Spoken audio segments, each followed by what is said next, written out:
तफसील से अनंतनाग गडोल में सिक्योरिटी फोर्सेस का ऑपरेशन अब भी जारी है। ऑपरेशन का आज 7वां दिन है।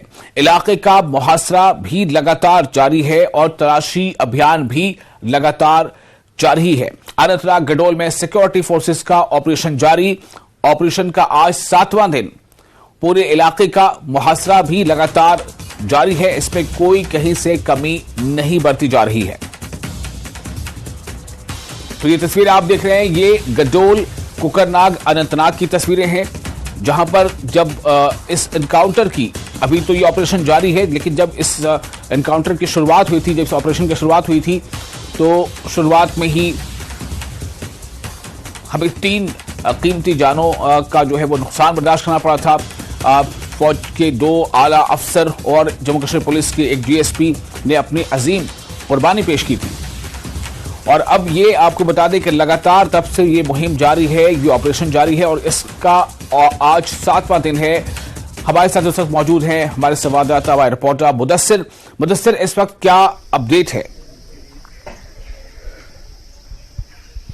बिल्कुल विशाल, जिस तरह से गडोल एनकाउंटर की हम बात करेंगे तो ये आज 7वें रोज में दाखिल हो गया है और एक हफ्ते से जारी हम देख सकते हैं कि सिक्योरिटी फोर्स की यही कोशिश है, यही जदोजहद है कि जो वहां पर मिलिटेंट पनाह लिए हुए हैं और जिनके साथ जो एक्सचेंज ऑफ फायर हुआ था तो उनको जल्द से जल्द न्यूट्रलाइज किया जाए या उनका सुराग लगाया जाए। और इस सिलसिले में हमने देखा कि कल दिन भर जो है वक्फे से फायरिंग हुई और जो बम गिराए गए इस हाइड आउट पर लगातार, और जिसकी वजह से ये हाइड आउट जो है पूरी तरह से नष्ट हो गया है, बस्ट हो गया है। और ये कोशिश की जा रही है अब कि इलाके को सैनिटाइज किया जाए और उसके लिए बड़े पैमाने पर जो ऑपरेशन है वो अब भी जारी है और जिसमें फौज के साथ साथ जम्मू कश्मीर पुलिस और सीआरपीएफ की खिदमत भी तलब की जा रही है। और इसके अलावा जिस तरह से कल भी हमने देखा कि आसपास के इलाकों में जो ये मुहासरे का दायरा है उसको मजीद वसी कर दिया गया है और जो ऑपरेशन है उनको भी इंटेंसिफाई किया गया है। और इसके लिए जो है मजीद दरकार जो अमला था जो सिक्योरिटी फोर्सेज का, तो उसकी रीएनफोर्समेंट भी लगातार मंगाई जा रही है। तो ऐसे में कल देखा गया कि जो मिसिंग एक सोल्जर था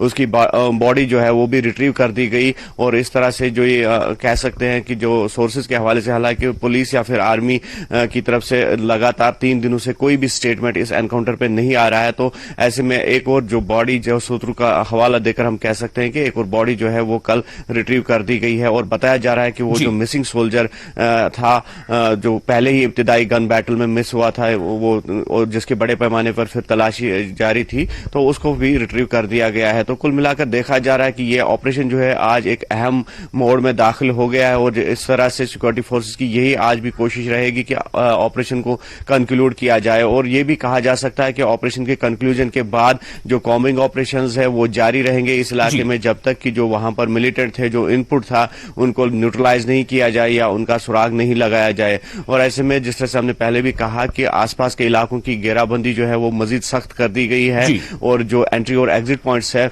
वहां पर भी जो है ये मुहासरा बढ़ा दिया गया है। और जो रास्ते गडोल को जाने वाले रास्ते हैं वहां पर लगातार सिविलियन मूवमेंट को रेस्ट्रिक्ट बना दिया गया है। और कुल मिलाकर हम ये कह सकते हैं कि आज 7वें रोज भी ये ऑपरेशन जो है वो जारी रहेगा और ये उम्मीद की जा सकती है कि आज सिक्योरिटी फोर्सेस की तरफ से इस ऑपरेशन पे कोई बयान जो है वो सामने आएगा। ऐसे में ये भी तवक्का की जा रही है कि आर्मी एक प्रेस कॉन्फ्रेंस बुला सकती है, लेकिन इस बारे में भी कोई तस्दीक नहीं हो पाई है।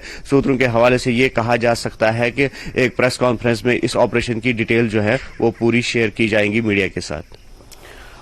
मुदस्सिर, बहुत शुक्रिया आपका तमाम जानकारी के लिए। मुदस्सिर, हमारे रिपोर्टर ने जो तफसील बताई है उसके मुताबिक जो 7वें रोज में यह दाखिल हो चुका है ये ऑपरेशन, और लगातार घेरा ही सिर्फ तंग नहीं किया जा रहा बल्कि जो हाइड आउट है उसे पूरी तरह से तबाह बर्बाद कर दिया गया है। ऐसे में बहुत ही कम गुंजाइश बचती है दरअंदाजों के लिए या दहशतगर्दों के लिए कि वो वहां से बच निकल कर या जिंदा बच कर बाहर जाएं, लेकिन इसकी तस्दीक अभी होना बाकी है। और साथ ही आज इम्कान है कि आज पुलिस या आर्मी की तरफ से कोई प्रेस कॉन्फ्रेंस भी हो और इस बारे में मजीद जानकारी दी जाए।